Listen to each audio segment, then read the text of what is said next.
Welcome back to OGE's training on letters of recommendation. Today we are going to go over the exercises from the previous training. Next slide. As a reminder, 5 CFR 2635-702B restricts when the employee can use their position, official title, and letterhead when writing a letter of recommendation. 5 CFR 2635-702 provides that an employee may not use his public office for the private gain of someone with whom he is affiliated in a non-governmental capacity. Federal title and letterhead may be used for recommendations for federal employment. If the applicant is not applying for a federal position, then federal letterhead may be used if the federal employee has dealt with the individual being recommended in the course of his or her federal employment and the federal employee has personal knowledge of the ability or character of the individual making the request. Next slide. Exercise 1. Yolanda is a scientist at the National Science Foundation. At her previous university job, she supervised James, another scientist. James is applying for a position at the Food and Drug Administration and asks Yolanda if she would be willing to submit a written reference for him to the FDA. Next slide. Is Yolanda permitted to write the reference for James on NSF letterhead? May she sign the letter using her official title? Yes to both questions. Under 5 CFR 2635-702B, Yolanda may use her official title and may use agency letterhead because the reference is for a federal position. If the job were non-federal, Yolanda could use agency letterhead and sign using her official position only if she had dealt with James in the course of her federal work.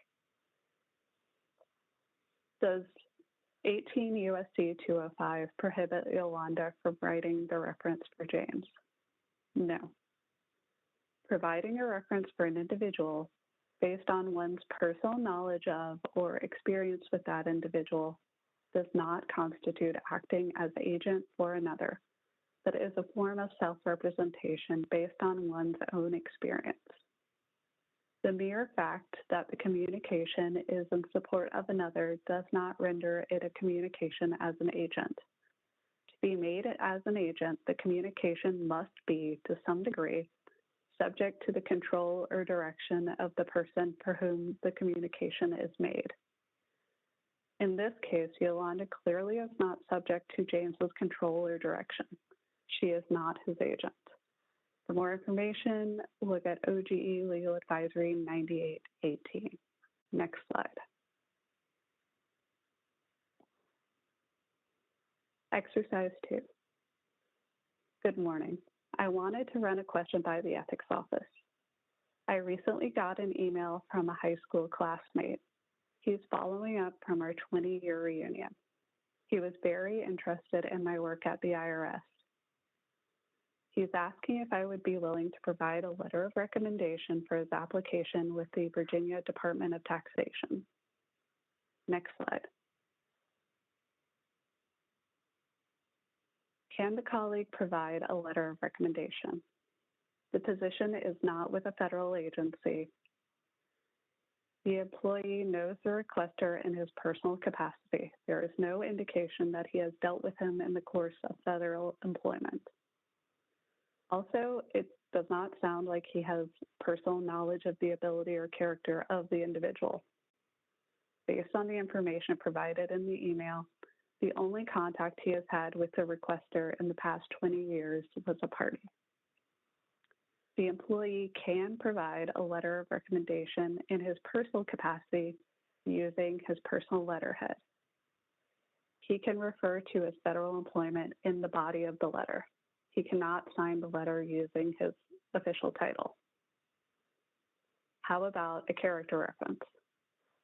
702B applies to letters of recommendation and character references.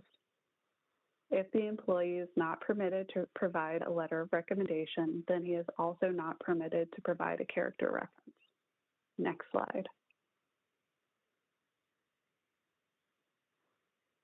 Exercise 3, an inquiry from your agency deputy director.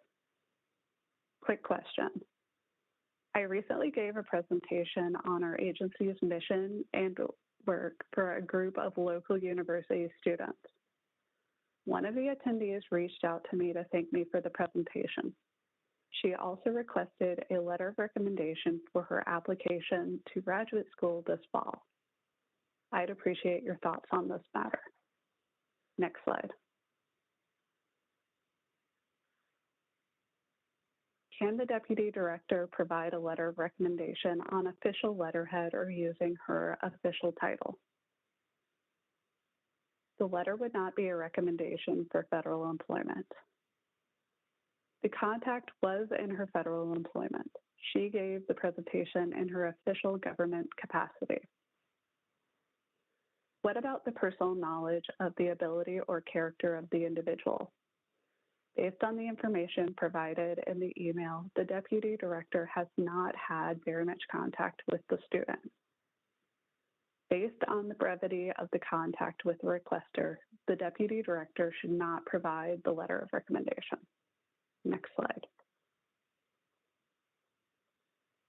Exercise 4. Hi. My former colleague is requesting a letter of recommendation for a leadership position at Meta. Would this be permissible? Next slide. Can the letter of recommendation be provided on official letterhead? Meta is not a federal agency. The former colleague is a vague term. We do not have enough information to make a determination for this. Is there any additional information you would want before making your determination? We would need to know whether the federal employee has dealt with the requester in the course of their federal employment. It would also be a good idea to mention the personal knowledge criteria. Next slide. Exercise 5. I received the below inquiry from a former colleague. Please advise. I wondered if you could help me out with my visa application. My immigration attorney says that a letter from you, as a respected expert in our field, would be very helpful in demonstrating the United States' interest to keep me in the country so that I can finish my research. If you're willing, my attorney can draft the letter for you. I don't want to bother you too much with this. Next slide. Can the colleague provide the immigration letter? He cannot sign the letter provided by the immigration attorney. That would be a violation of 18 U.S.C. 205. As discussed in OGE Legal Advisory 077, if the person seeking the immigration support letter provides a template, then the federal employee is under the control and direction of the requester, not stating his or her personal opinion. In order for an immigration support letter to be permissible under 18 U.S.C. 205, it needs to be self-representational.